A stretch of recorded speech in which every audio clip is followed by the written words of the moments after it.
Chapter 49 Chronicles the further proceedings of the Nickleby family, and the sequel of the adventure of the gentleman in the small clothes. While Nicholas, absorbed in the one engrossing subject of interest which had recently opened upon him, occupied his leisure hours with thoughts of Madeline Bray, and in execution of the commissions which the anxiety of brother Charles in her behalf imposed upon him, saw her again and again, and each time with greater danger to his peace of mind and a more weakening effect upon the lofty resolutions he had formed, Mrs. Nickleby and Kate continued to live in peace and quiet, agitated by no other cares than those which were connected with certain harassing proceedings taken by Mr. Snawley for the recovery of his son, and their anxiety for Smike himself, whose health, long upon the wane, began to be so much affected by apprehension and uncertainty as sometimes to occasion both them and Nicholas considerable uneasiness and even alarm. It was no complaint or murmur on the part of the poor fellow himself that thus disturbed them, ever eager to be employed in such slight services as he could render, and always anxious to repay his benefactors with cheerful and happy looks. Less friendly eyes might have seen in him no cause for any misgiving. But there were times, and often too, when the sunken eye was too bright, the hollow cheek too flushed, the breath too thick and heavy in its course, the frame too feeble and exhausted, to escape their regard and notice. There is a dread disease which so prepares its victim, as it were, for death, which so refines it of its grosser aspect, and throws around familiar looks, unearthly indications of the coming change, a dread disease in which the struggle between soul and body is so gradual, quiet, and solemn, and the result so sure, that day by day and grain by grain the mortal part wastes and withers away, so that the spirit grows light and sanguine with its lightening load, and, feeling immortality at hand, deems it but a new term of mortal life, a disease in which death and life are so strangely blended that death takes the glow and hue of life, and life the gaunt and grisly form of death, a disease which medicine never cured, wealth never warded off, or poverty could boast exemption from, which sometimes moves in giant strides, and sometimes at a tardy, sluggish pace, but, slow or quick, is ever sure and certain. It was with some faint reference in his own mind to this disorder, though he would by no means admit it even to himself, that Nicholas had already carried his faithful companion to a physician of great repute. There was no cause for immediate alarm, he said. There were no present symptoms which could be deemed conclusive.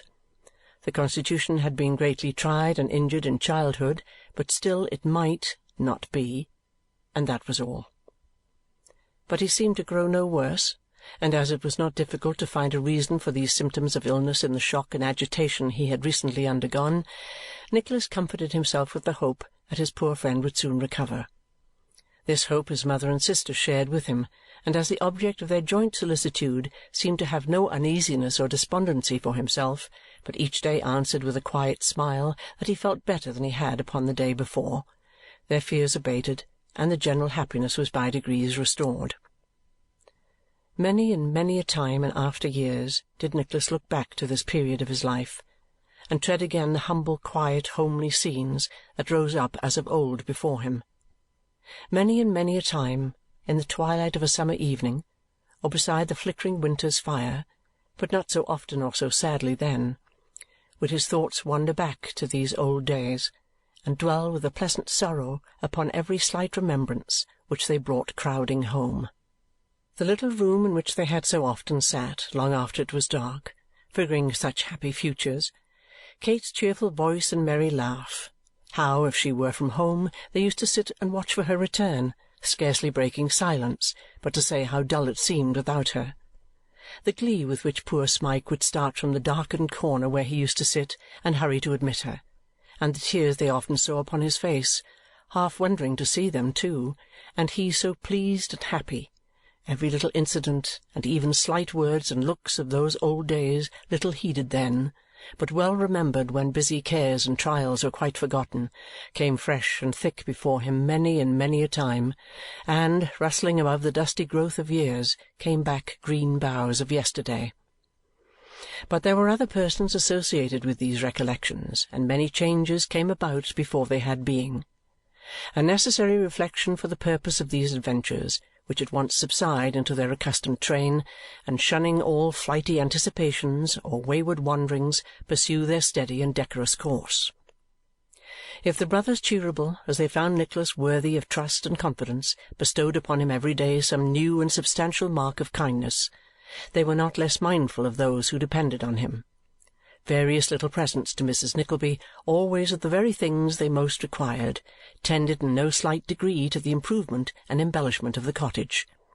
Kate's little store of trinkets became quite dazzling, and for company, if brother Charles and brother Ned failed to look in for at least a few minutes every Sunday or one evening in the week, there was Mr. Tim Linkinwater, who had never made half a dozen other acquaintances in all his life, and who took such delight in his new friends as no words can express, constantly coming and going in his evening walks and stopping to rest, while Mr. Frank Cheeryble happened, by some strange conjunction of circumstances, to be passing the door on some business or other at least 3 nights in the week.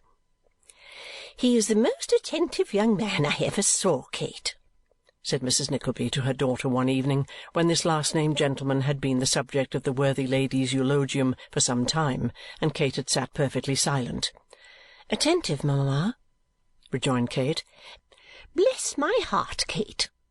cried Mrs. Nickleby with her wonted suddenness. "What a colour you have got! Why, you're quite flushed!" "Oh, mamma, what strange things you fancy!" "It wasn't fancy, Kate, my dear, I'm certain of that," returned her mother. "However, it's gone now at any rate, so it don't much matter whether it was or not.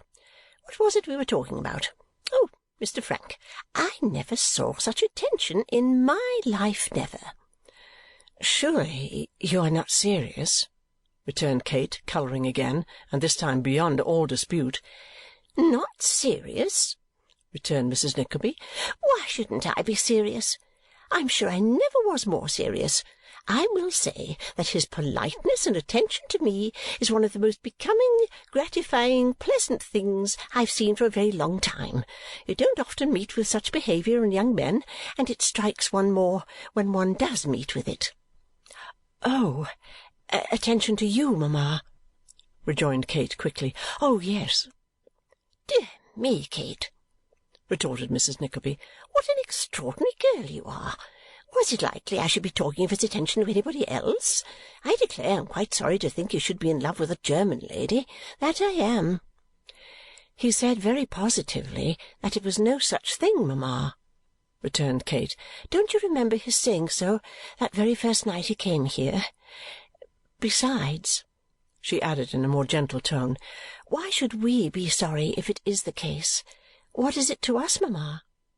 "Nothing to us, Kate, perhaps," said Mrs. Nickleby emphatically, "but something to me, I confess. I like English people to be thorough English people, and not half English, and half I don't know what. I shall tell him point-blank next time he comes that I wish he would marry one of his own countrywomen, and see what he says to that." "Oh, pray don't think of such a thing, mamma," returned Kate hastily. "Not for the world. Consider how very—" "Well, my dear, how very what?" said Mrs. Nickleby, opening her eyes in great astonishment.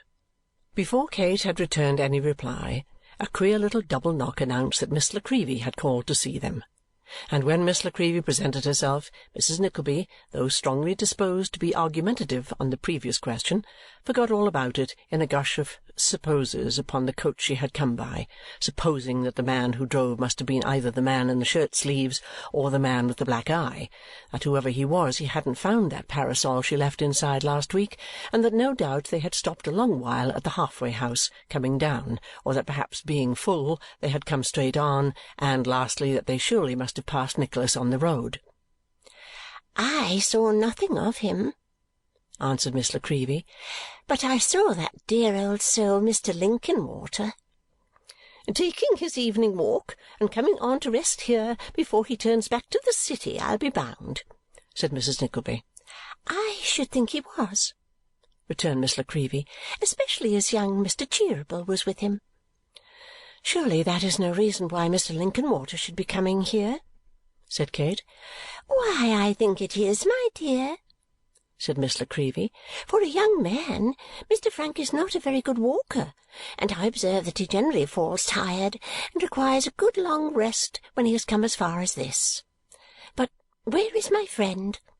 said the little woman, looking about, after having glanced slyly at Kate. "He has not been run away with again, has he? Ah, where is Mr. Smike?" said Mrs. Nickleby. "He was here this instant." Upon further inquiry it turned out, to the good lady's unbounded astonishment, that Smike had, that moment, gone upstairs to bed. "Well, now," said Mrs. Nickleby, "he is the strangest creature. Last Tuesday, was it Tuesday? Yes, to be sure it was. You recollect, Kate, my dear, the very last time young Mr. Cheeryble was here.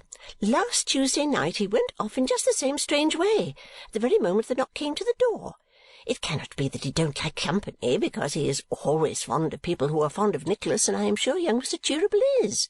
And the strangest thing is that he does not go to bed. Therefore it cannot be because he is tired. I know he doesn't go to bed because my room is the next one, and when I went upstairs last Tuesday hours after him, I found that he had not even taken his shoes off, and he had no candle, so he must have sat moping in the dark all the time.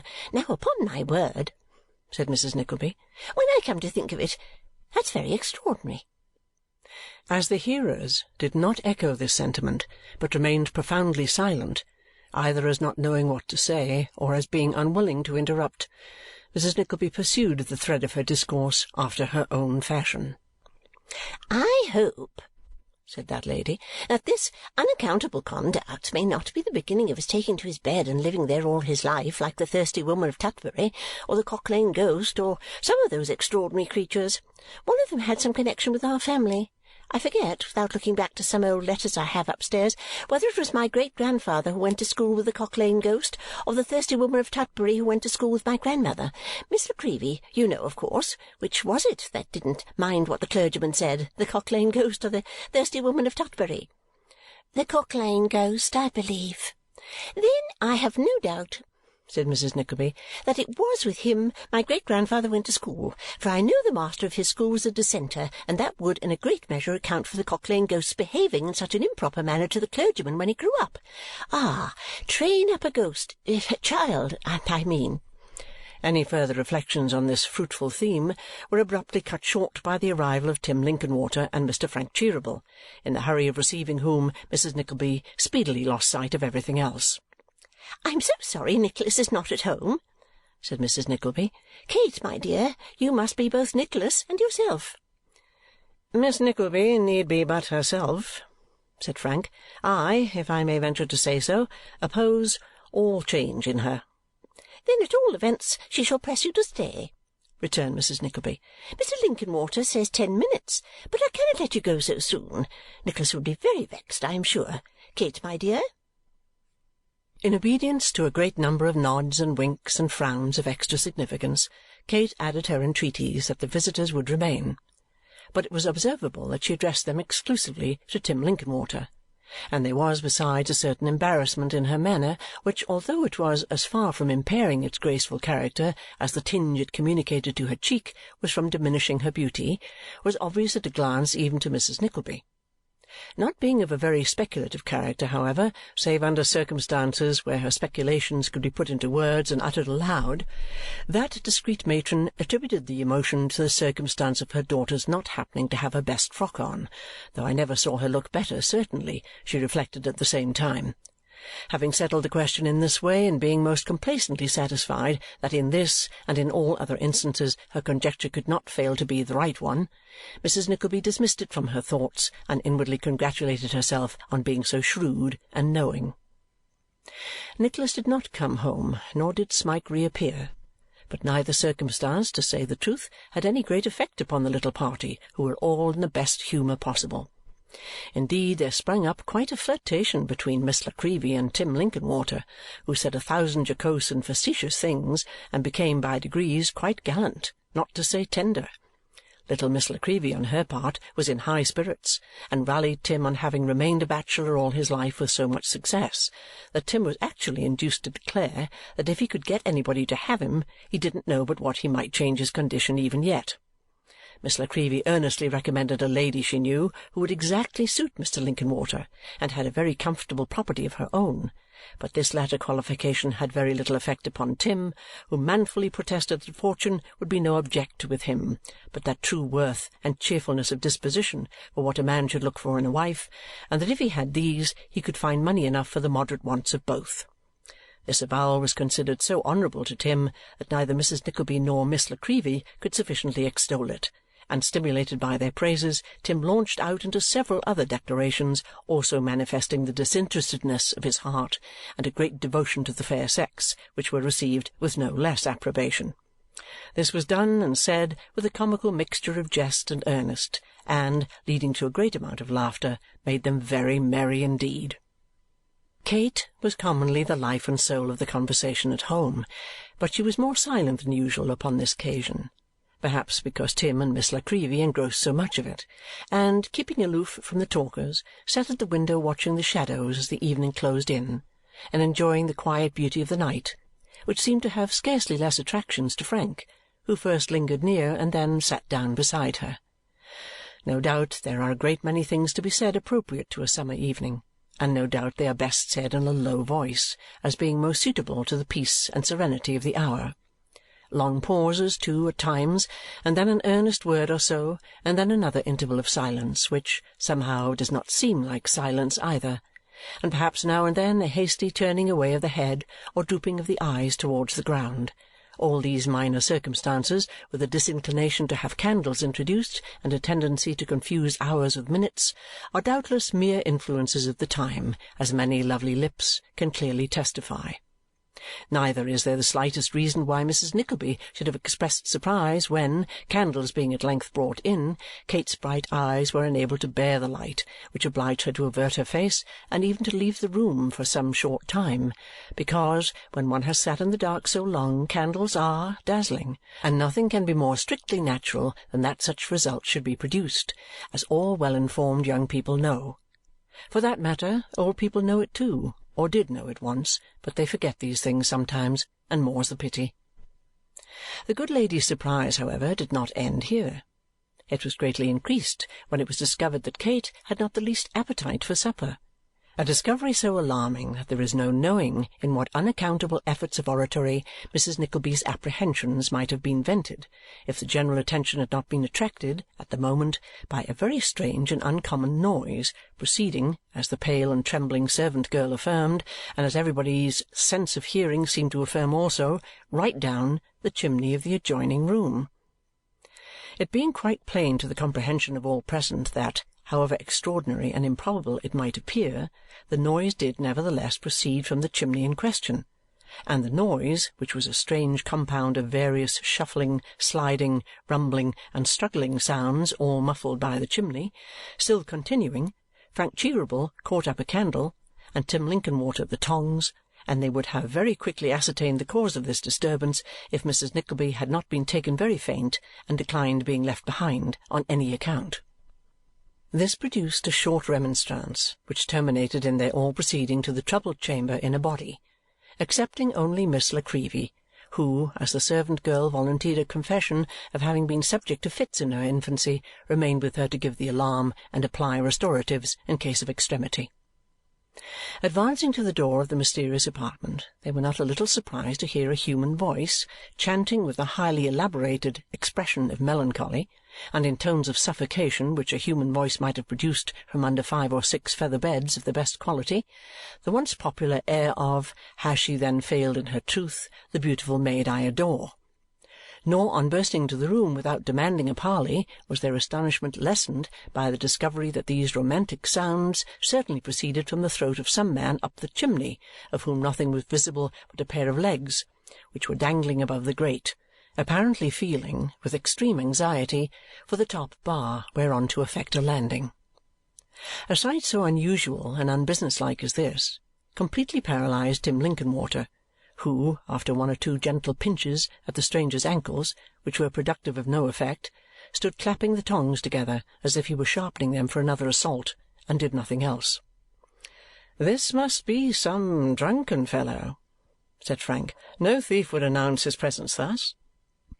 As he said this, with great indignation, he raised the candle to obtain a better view of the legs, and was darting forward to pull them down with very little ceremony when Mrs. Nickleby, clasping her hands, uttered a sharp sound, something between a scream and an exclamation, and demanded to know whether the mysterious limbs were not clad in small clothes and grey worsted stockings, or whether her eyes had deceived her. "Yes," cried Frank, looking a little closer. "Small clothes, certainly, and rough grey stockings too. Do you know him, ma'am?" "Kate, my dear," said Mrs. Nickleby, deliberately sitting herself down in a chair with that sort of desperate resignation which seemed to imply that now matters had come to a crisis, and all disguise was useless, "you will have the goodness, my love, to explain precisely how this matter stands. I have given him no encouragement, none whatever, not the least in the world. You know that, my dear, perfectly well. He was very respectful, exceedingly respectful, when he declared, as you were a witness to. Still, at the same time, if I am to be persecuted in this way, if vegetable what's-his-names and all kinds of garden stuff are to strew my path out of doors, and gentlemen are to come choking up our chimneys at home, I really don't know, upon my word I do not know, what is to become of me. It's a very hard case, harder than anything I was ever exposed to before I married your poor dear papa, though I suffered a good deal of annoyance then. But that, of course, I expected and made up my mind for. When I was not nearly so old as you, my dear, there was a young gentleman who sat next us at church, who used almost every Sunday to cut my name in large letters in the front of his pew while the sermon was going on. It was gratifying, of course, naturally so, but still it was an annoyance because the pew was in a very conspicuous place, and he was several times publicly taken out by the beadle for doing it. But that was nothing to this. This is a great deal worse and a great deal more embarrassing. I would rather, Kate, my dear," said Mrs. Nickleby with great solemnity and an effusion of tears, "I would rather, I declare, have been a pig-faced lady than be exposed to such a life as this." Frank Cheeryble and Tim Linkinwater looked in irrepressible astonishment, first at each other and then at Kate, who felt that some explanation was necessary, but who, between her terror at the apparition of the legs, her fear lest their owner should be smothered, and her anxiety to give the least ridiculous solution of the mystery that it was capable of bearing, was quite unable to utter a single word. "He gives me great pain," continued Mrs. Nickleby, drying her eyes, "great pain. But don't hurt a hair of his head, I beg. On no account hurt a hair of his head." It would not, under existing circumstances, have been quite so easy to hurt a hair of the gentleman's head as Mrs. Nickleby seemed to imagine, inasmuch as that part of his person was some feet up the chimney, which was by no means a wide one. But as all this time he had never left off singing about the bankruptcy of the beautiful maid in respect of truth, and now began not only to croak very feebly, but to kick with great violence, as if respiration became a task of difficulty, Frank Cheeryble, without further hesitation, pulled at the shorts and worsteds with such heartiness as to bring him floundering into the room with greater precipitation than he had quite calculated upon. "Oh, yes, yes," said Kate, directly the whole figure of this singular visitor appeared in this abrupt manner. "I know who it is. Pray don't be rough with him. Is he hurt? I hope not. Oh, pray see if he is hurt." "He is not, I assure you," replied Frank, handling the object of his surprise, after this appeal, with sudden tenderness and respect. "He is not hurt in the least."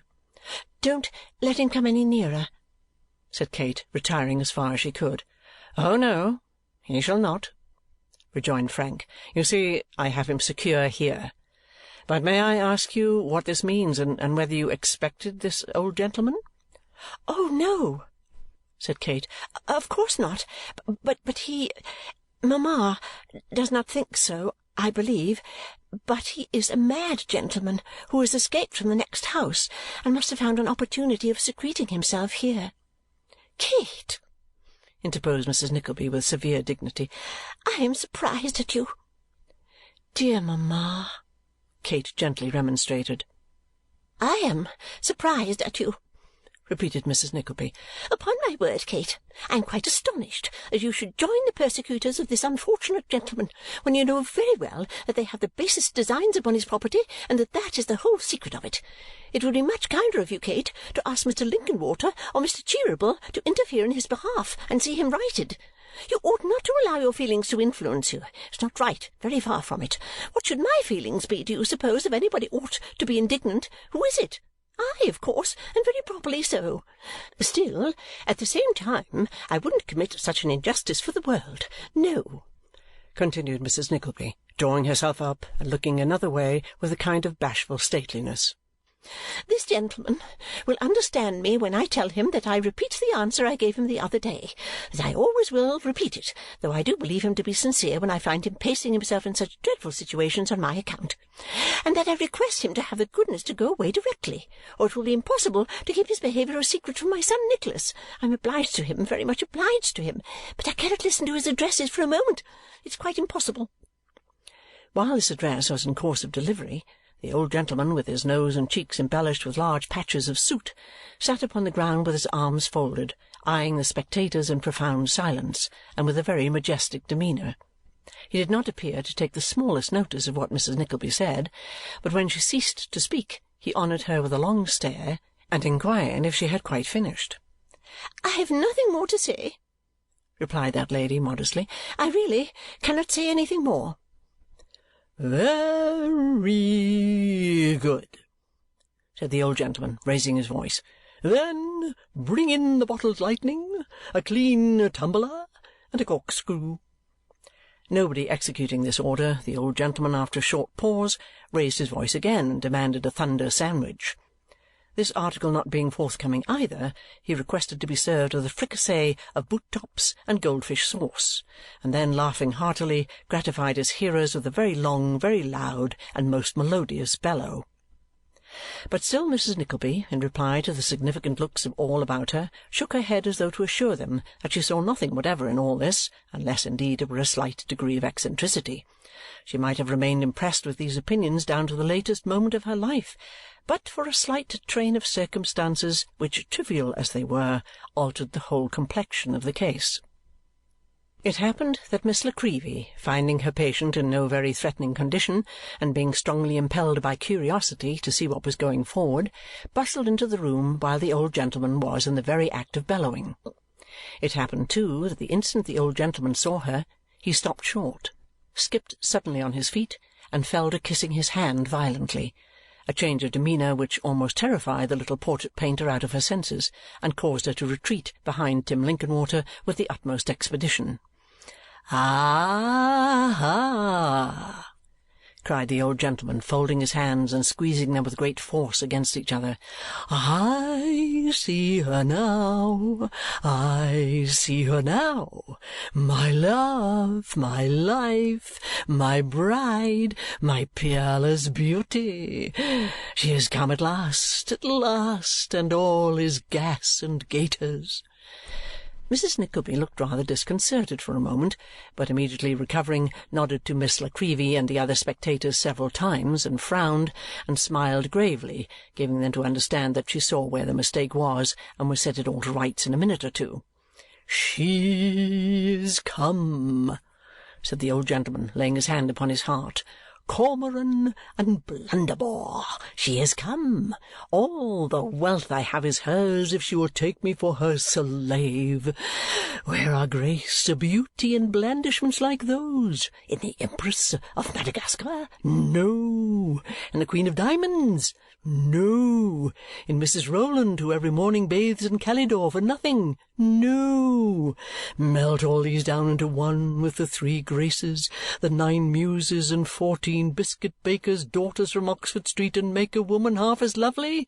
Pho! I defy you!" After uttering this rhapsody, the old gentleman snapped his fingers 20 or 30 times, and then subsided into an ecstatic contemplation of Miss La Creevy's charms. This affording Mrs. Nickleby a favourable opportunity of explanation, she went about it straight. "I am sure," said the worthy lady with a prefatory cough, "that it's a great relief, under such trying circumstances as these, to have anybody else mistaken for me. A very great relief. And it's a circumstance that never occurred before, although I have several times been mistaken for my daughter Kate. I have no doubt the people were very foolish and perhaps ought to have known better, but still they did take me for her.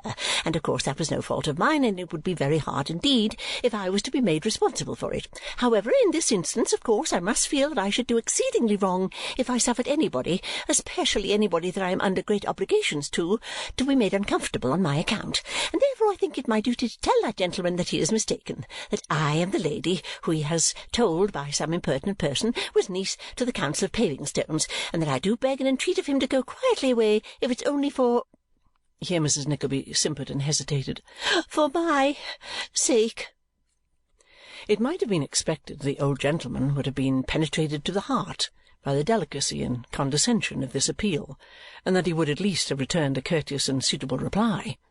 What, then, was the shock which Mrs. Nickleby received when, accosting her in the most unmistakable manner, he replied in a loud and sonorous voice, "Avaunt, cat!" "Sir!" cried Mrs. Nickleby in a faint tone. "Cat!" repeated the old gentleman. "Puss! Kit! Tit! Grimalkin! Tabby! Brindle! Whoosh!" With which last sound, uttered in a hissing manner between his teeth, the old gentleman swung his arms violently round and round, and at the same time alternately advanced on Mrs. Nickleby, and retreated from her, in that species of savage dance with which boys on market-days may be seen to frighten pigs, sheep, and other animals when they give out obstinate indications of turning down a wrong street. Mrs. Nickleby wasted no words, but uttered an exclamation of horror and surprise and immediately fainted away. "I'll attend to mamma," said Kate hastily. "I'm not at all frightened, but pray take him away. Pray take him away." Frank was not at all confident of his power of complying with this request until he bethought himself of the stratagem of sending Miss La Creevy on a few paces in advance and urging the old gentleman to follow her. It succeeded to a miracle, and he went away in a rapture of admiration, strongly guarded by Tim Linkinwater on one side and Frank himself on the other. "Kate," murmured Mrs. Nickleby, reviving when the coast was clear, "is he gone?" She was assured that he was. "I shall never forgive myself, Kate," said Mrs. Nickleby. "Never. That gentleman has lost his senses, and I am the unhappy cause."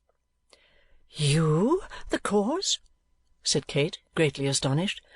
"I, my love," replied Mrs. Nickleby with a desperate calmness. "You saw what he was the other day. You see what he is now.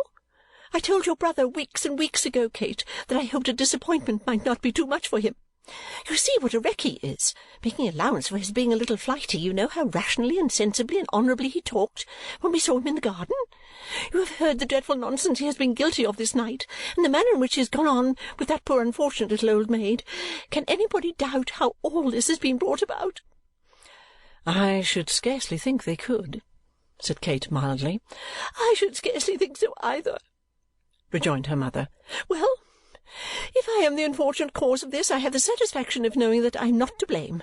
I told Nicholas, I said to him, 'Nicholas, my dear, we should be very careful how we proceed.' He would scarcely hear me. If the matter had only been properly taken up at first, as I wished it to be, but you are both of you so like your poor papa. However, I have my consolation, and that should be enough for me." Washing her hands thus of all responsibility under this head, past, present, or to come, Mrs. Nickleby kindly added that she hoped her children might never have greater cause to reproach themselves than she had, and prepared herself to receive the escort, who soon returned with the intelligence that the old gentleman was safely housed, and that they found his custodians, who had been making merry with some friends, wholly ignorant of his absence. Quiet being again restored, a delicious half-hour, so Frank called it, in the course of subsequent conversation with Tim Linkinwater as they were walking home, was spent in conversation, and Tim's watch at length apprising him that it was high time to depart, the ladies were left alone, though not without many offers on the part of Frank to remain until Nicholas arrived, no matter what hour of the night it might be, if, after the late neighbourly eruption, they entertained the least fear of being left to themselves. As their freedom from all further apprehension, however, left no pretext for his insisting on mounting guard, he was obliged to abandon the citadel and to retire with the trusty Tim. Nearly 3 hours of silence passed away. Kate blushed to find, when Nicholas returned, how long she had been sitting alone, occupied with her own thoughts.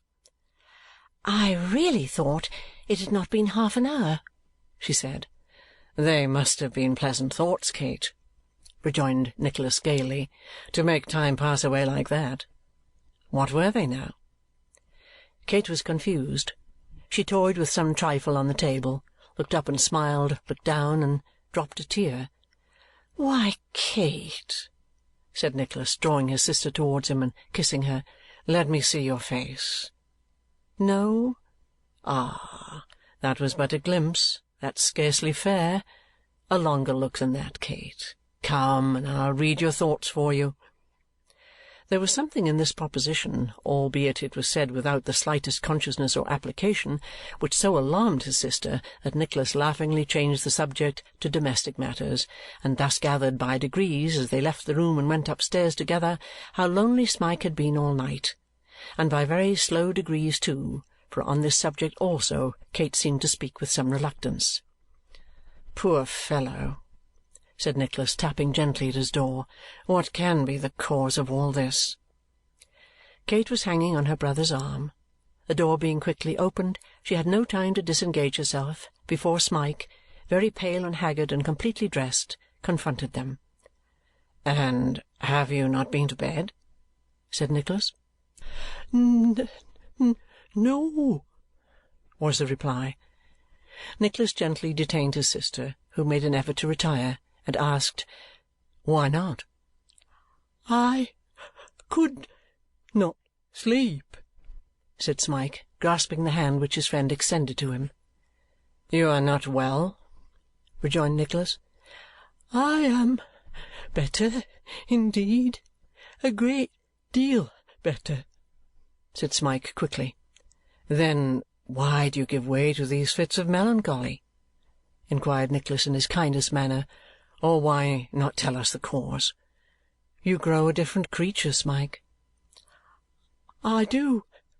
I know I do," he replied.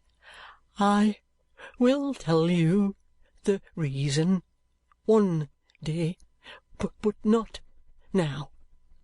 I hate myself for this. You are all so good and kind, but I cannot help it. My heart is very full. You do not know how full it is." He wrung Nicholas's hand before he released it, and glancing, for a moment, at the brother and sister as they stood together, as if there were something in their strong affection which touched him very deeply, withdrew into his chamber, and was soon the only watcher under that quiet roof. Chapter 40.